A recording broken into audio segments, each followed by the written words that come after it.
কৰ্মচাৰীসকল জনাই আছোঁ বিশেষ গুৰুত্বপূৰ্ণ এটা ভাল খবৰ যে অসমত যিসকল কৰ্মৰত পলিং বিষয়া আছে, বিশেষকৈ presiding officer, first polling, second polling বা থাৰ্ড পলিং, তেওঁলোকে নিৰ্বাচন সংক্ৰান্তীয় কামৰ বাবে মুঠ কিমান টকা পাব। মই যিহেতু আগতো এটা ভিডিঅ' দিছিলোঁ আৰু এতিয়া এইটো ভিডিঅ'টো সেই বিষয়ে জনাম যে অসমৰ হয়তো কোনোবা এটা জিলাত এইটো প্ৰকাশ পাইছে কিমান টকা কৈ দিব।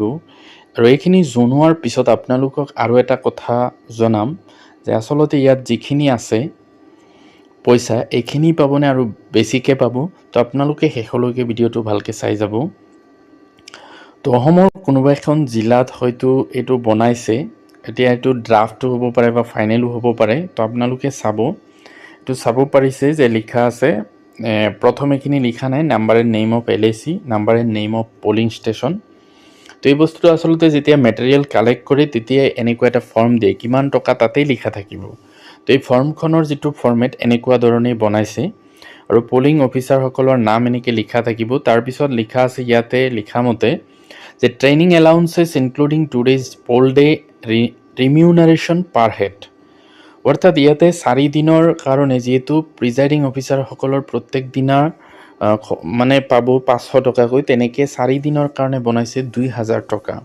আৰু পোল ডে DA অৰ্থাৎ যিদিনাখন বুথ চলি থাকিব তাৰ দিনা সেই দিনাখনৰ কাৰণে ডিয়াৰনেছ এলাউন্সৰ বাবদ 300 টকাকৈ বা আগদিনা তেনেকৈ 600 টকা হয়। আৰু ৰিফ্ৰেছমেণ্টৰ বাবদ 700 টকা, একদিনৰ 350 টকাকৈ, 2 দিনৰ 700 টকা, টোটেল এনেকৈ হয় 3300 টকা। তাৰপিছত প্ৰিজাইডিং অফিচাৰজনে এই পইচাটো পাই ইয়াতে ছিগনেচাৰ কৰিব লাগে।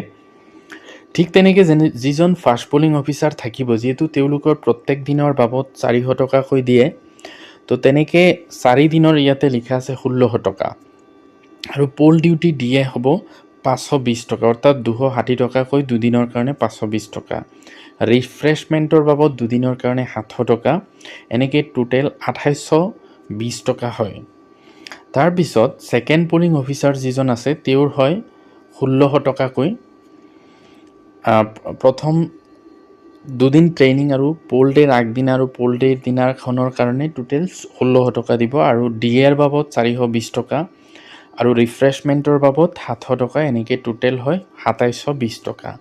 তাৰপিছত থাৰ্ড পলিং অফিচাৰজন 1600 টকা, তাৰপিছত DAৰ বাবদ 420 টকা আৰু ৰিফ্ৰেছমেণ্টৰ বাবদ 700, তেনেকৈ টোটেল পাব 2720 টকা। অৰ্থাৎ ফাৰ্ষ্ট পলিঙে 2820 টকা, প্ৰিজাইডিং অফিচাৰে 3300 টকা, ছেকেণ্ড আৰু থাৰ্ড পলিঙে 2720 টকাকৈ পাব।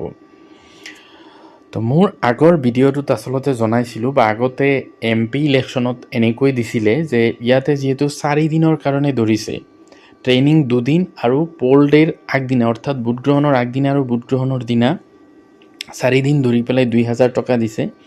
কিন্তু যিহেতু ট্ৰেইনিং 3 দিন কৰা হয়, তো সেই হিচাপে 500 টকাকৈ 1500 টকা আৰু পোল ডেৰ আগদিনা 500, পোল ডেৰ দিনা 500, এনেকৈ টোটেল হয় ৰিমিউনাৰেশ্যন হয় 2500 টকা হয় আচলতে। আৰু তেনেকৈ যদি দিয়ে তেতিয়াহ'লে যিজন প্ৰিজাইডিং অফিচাৰ থাকিব তেওঁৰ আৰু 500 টকা বেছি পাব লাগে, যিহেতু ট্ৰেইনিং 3 দিনে হয় আচলতে। ঠিক তেনেকৈ ফাৰ্ষ্ট পলিঙৰো তেনেকৈ দিছিলে, 3 দিন ট্ৰেইনিঙৰ কাৰণে আৰু 2 দিন পোল ডেৰ আগদিনা আৰু পোল ডেৰ দিনা, তেনেকৈ তেওঁৰ আৰু 400 টকা বাঢ়িব লাগে 2000 টকা। তো এনেকৈ বৃদ্ধি পালে আচলতে আপোনালোকে পইচাটো আৰু বেছি পাব, কিন্তু ইয়াতে কমাই দিয়া আছে। এতিয়া এইটো যদি ফাইনেলে হয় তেতিয়া এইখিনি টকাই পাব, আৰু যদি সেই আগৰ নিচিনাকৈ দিয়ে তেতিয়াহ'লে পলিং অফিচাৰসকলে নিশ্চয় ইয়াতকৈ বেছি টকা পাবলৈ সক্ষম হ'ব। তো এইটোৱে আছিলে এটা গুৰুত্বপূৰ্ণ খবৰ। এনেকুৱা ধৰণৰ খবৰবিলাক আগলৈ পাই থাকিবলৈ মোৰ চেনেলটো ছাবস্ক্ৰাইব কৰি থ'ব।